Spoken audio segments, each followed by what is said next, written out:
Just stop. Stop. I just got myself together. Stop before you make me start laughing again. I hate you so much.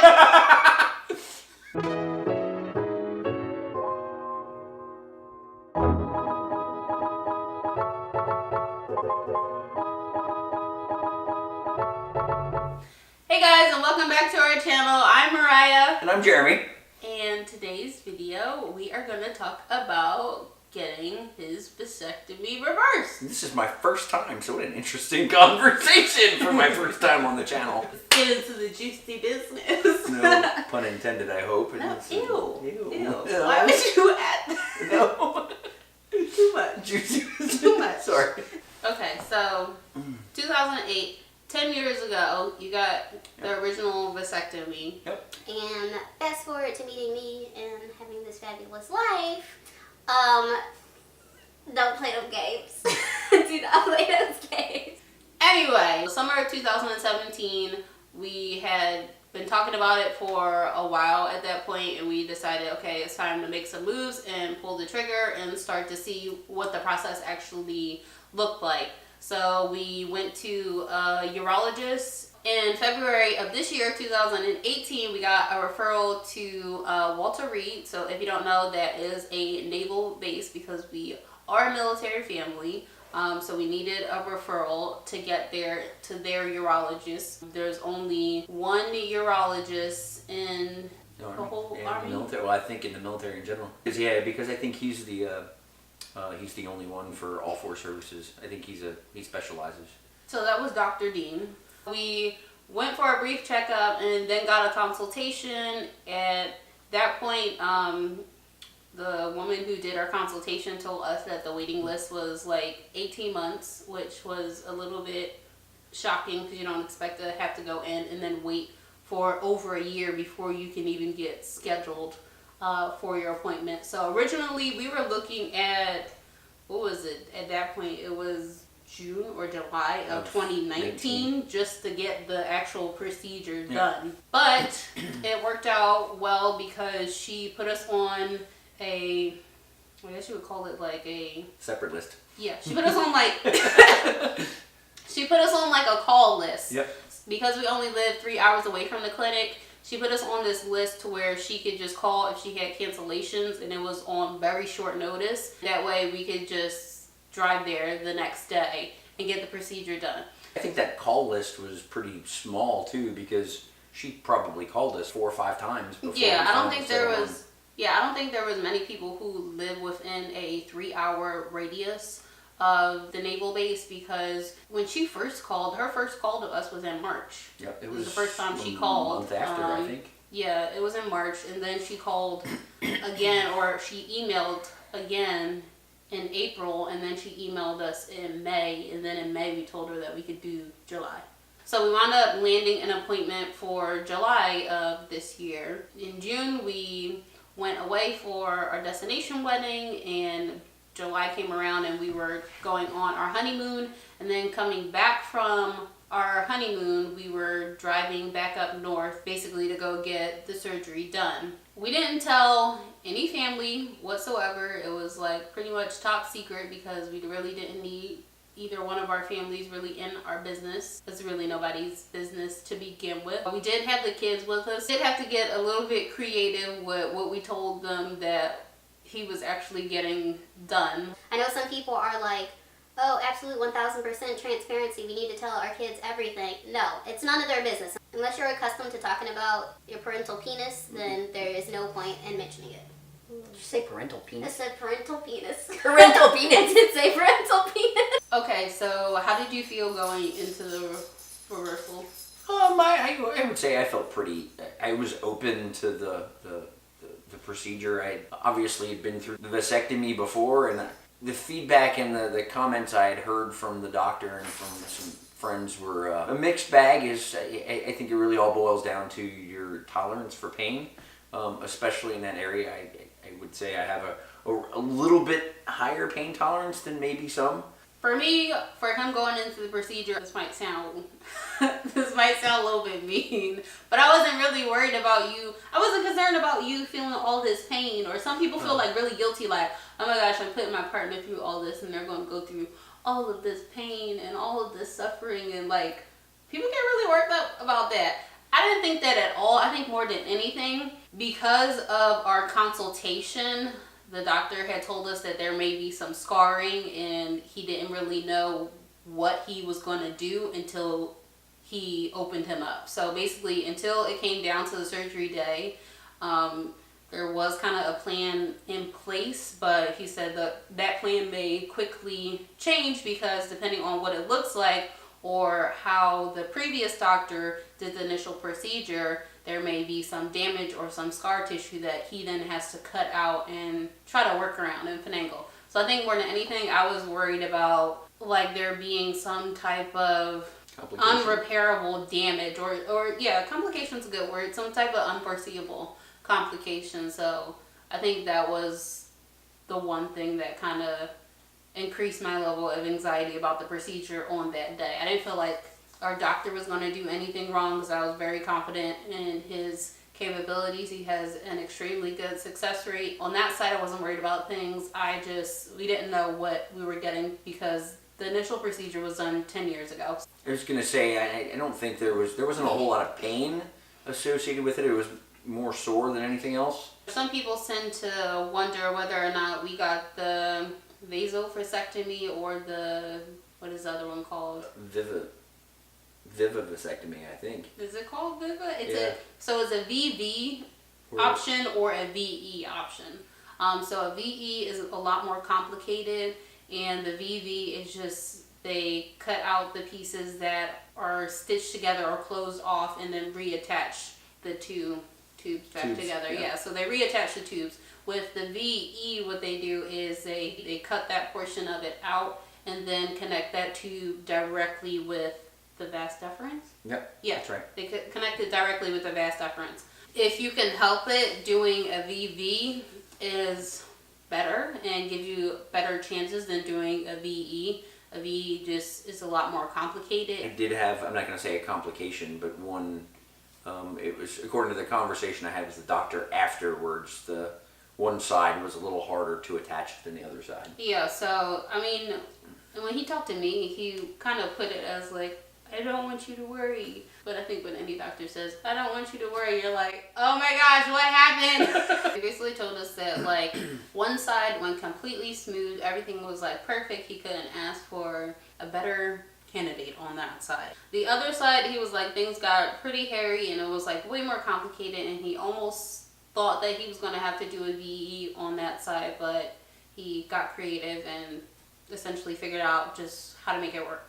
What was the recovery like? So the recovery, I would say, was reasonably quick. I was at home for 2 weeks after the procedure, and I would say by about the 5th or the 6th day, I was still moving a little gingerly, but for the most part, I was back on my feet as much as could be expected after having a procedure. And then by about 10 days, I was pretty close to being reasonably back to normal activity. Now, he did tell me I was supposed to wait another, I think he said a month before exercise, if I remember correctly. Yeah, it was a month before exercise. But by about day 10, I was feeling just about back to normal. I still had some residual soreness on and off, but for the most part, I think I stopped my pain medication after day 4. Yeah, the recovery time period they give you is 3 to 4 weeks. I know some other doctors do only 2 weeks, but it's like 2 certain weeks of just bed rest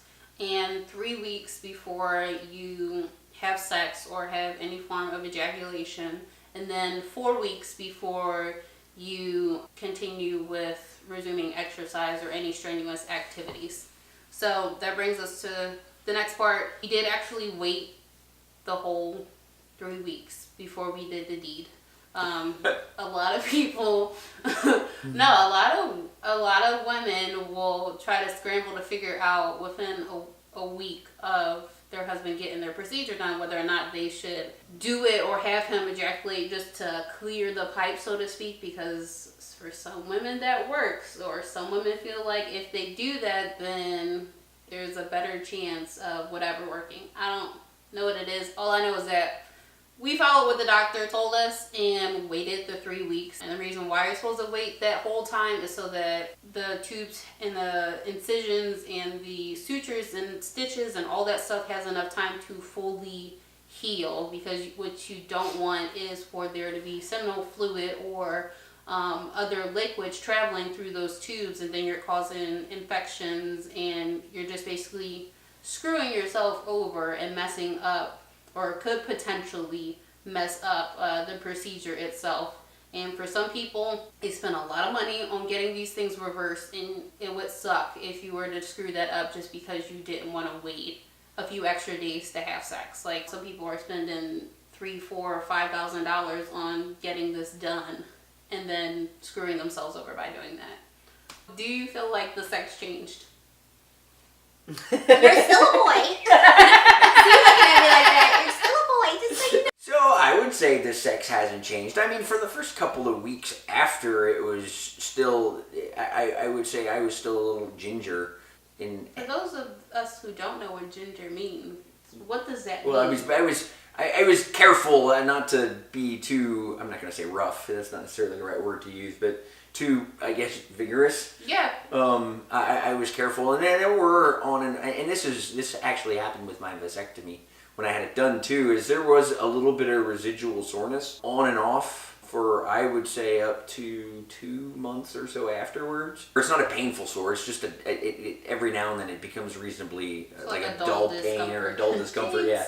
But for the most part, it went off without a hitch, and I was actually back. I'm a big bike rider, so I was back to riding my bike within about a month and a half after the surgery. And okay. I don't know if it was just me. I did go through a period where my hormones felt a little all over the place, but for the most part, I didn't notice any change. I feel like you did in the beginning say that things felt like not tender, but more sensitive. Like, you got a different sensation from having, so it did kind of in that sense. I would say that's true. Like, don't get me wrong, he still works, because I know some people worry about that too. Oh my gosh, am I going to get this done? And it's no longer going to work. No, it's not going to break.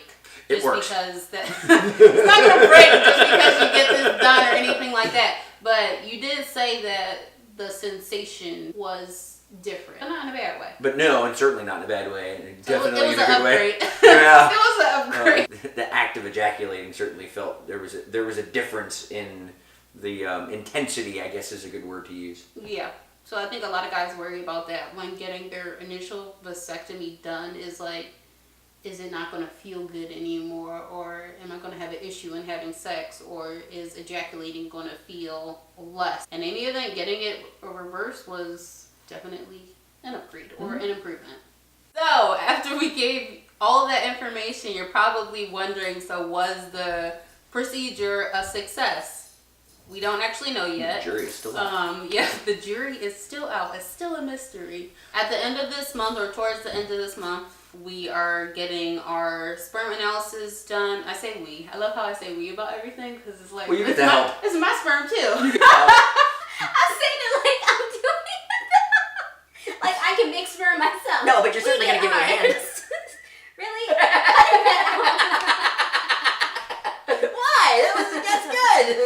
Horrible. So yes, at the end of the month, we are getting the sperm analysis done, and that will give us a clearer picture of if the procedure was actually a success, or if we need to talk about other options or just think about other things. We'll probably have the full scope or all the details of that after the new year, because some of the tests take longer than a few days to come back, and we get it done on the 20th. So if you're watching this video today, we're probably at Walter Reed right now getting that done. I think for us too, we have been staying positive and being really hopeful about what we're going to hear or get back. But I think for both of us, it is something that's, I don't want to say daunting, but it is something that it makes you anxious. Like, immediately after the procedure, they'll tell you if they've seen any swimmers or not, but even if they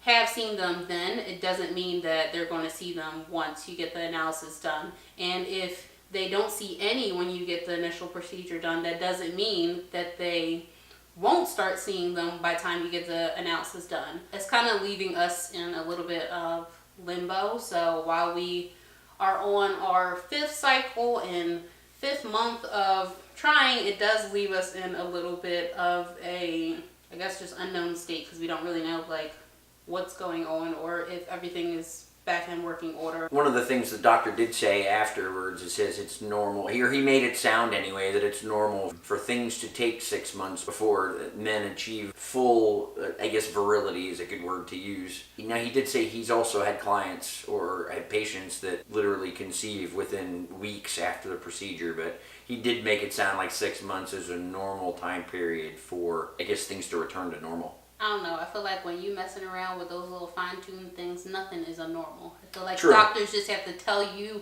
a given number because they don't want your phone calls when you get impatient, That's wondering true. why stuff isn't working. I mean, I'm sure they have some. I'm not saying there's no validity to that, but I think when they come up with some of these timeline standards, sometimes it's just like they're thinking along the lines of we're letting your body heal, but it's also like let's just wait and see before we spend money on further Something testing. else, yeah, that makes sense. Well, and that's kind of just personally what I think. the following day after the sperm test, we're actually going to go in to find out what other options we have in the event that the vasectomy reversal wasn't successful. So Either way, I think it's a good conversation to have, even if things turn out really, really well. It's like, great, we don't have to worry or think as much about these options or talking over other options. But if things don't go so well, like, we definitely will need the information so that we can make a very informed decision and give ourselves enough time to actually process it individually and as a couple. I don't think we really know right now, like, what those next steps or what next options we would kind of be more keen on doing. I think we've been just really depending on getting the analysis done to go from there. So what advice would you give to men going into this procedure or this process in general? Ooh, that's a tough question. Mariah will tell you I'm a pretty laid back, kind of deal with life as it comes kind of person. So I would say I would obviously recommend talking it over and make sure you understand what's going to happen. And I would expect you would do some research. Being in the military and having essentially one option for a doctor, it didn't necessarily make the choice very hard. But I can imagine that there's probably doctors that have better success rates than others. I can imagine I didn't do the research Mariah did, but I can imagine based on Dr. Dean's success rate that he does and writes a lot of the playbook. A lot of the playbook, yeah. So I would be willing to bet that he's probably one of the more respected in the field. And I'm just making some assumptions. I'm not actually completely sure. Dr. Dean does have over 20 years of experience in urology. I don't know about, like you said, you don't know about any other doctors. I don't know how much it costs for people that aren't in the military. Like for us, it's covered because we're a military family and he's active duty. So I don't know how much that would be for somebody who's not, or if he's even taking patients outside of that realm because he's the only one who does it in the military.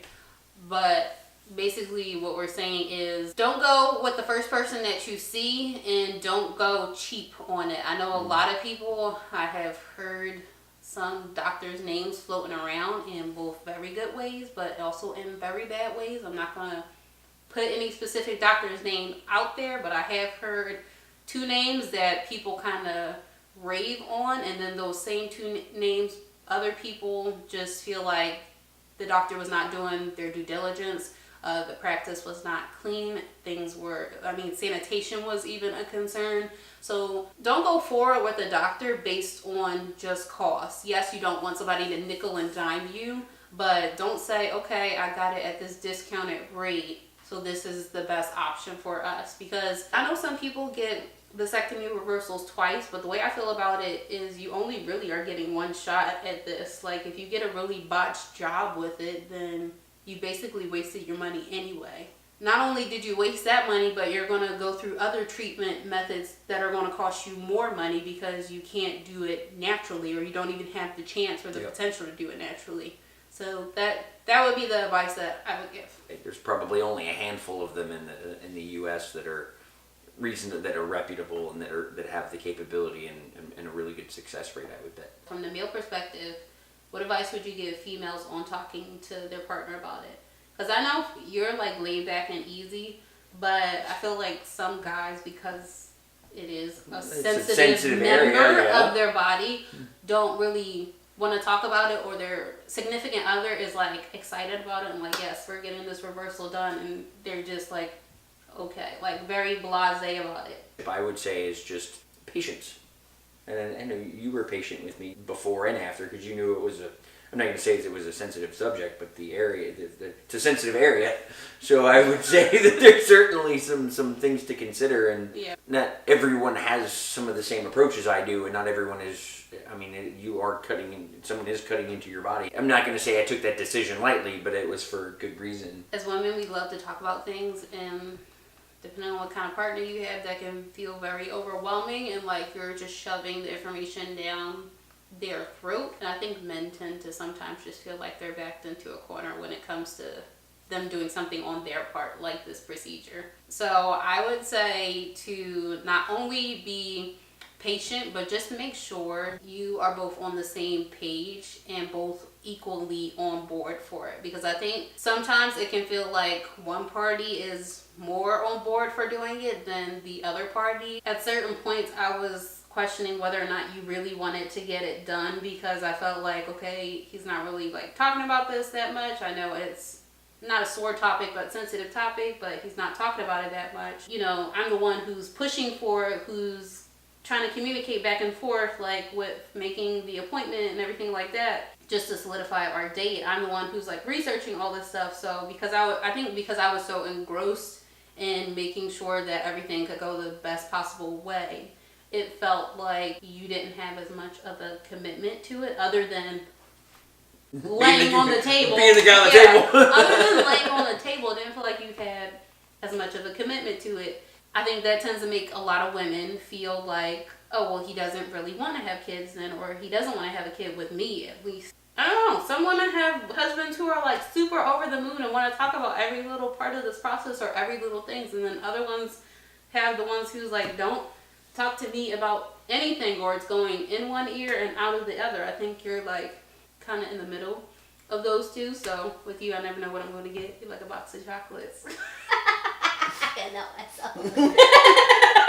No, but I would say on the one hand, yes, have patience, but on the other side, don't be afraid to talk about it and be adamant if you feel like it's really important to make sure you guys are on the same page. That way no one has any regrets and no one's holding any resentments. Okay guys, so that is our story and our advice to you. If you have any questions or you want more detail about something, you can just drop your questions in the comments down below and we will be quick to get back to you. Also, feel free to subscribe to our channel if you would like to continue following our journey. We really do appreciate hearing from you guys, and we definitely appreciate all of your support, so thanks. We should have an update for you guys after the new year in about 2 weeks or so on those results, and we look forward to that. So we will talk to you next time. Bye. See ya.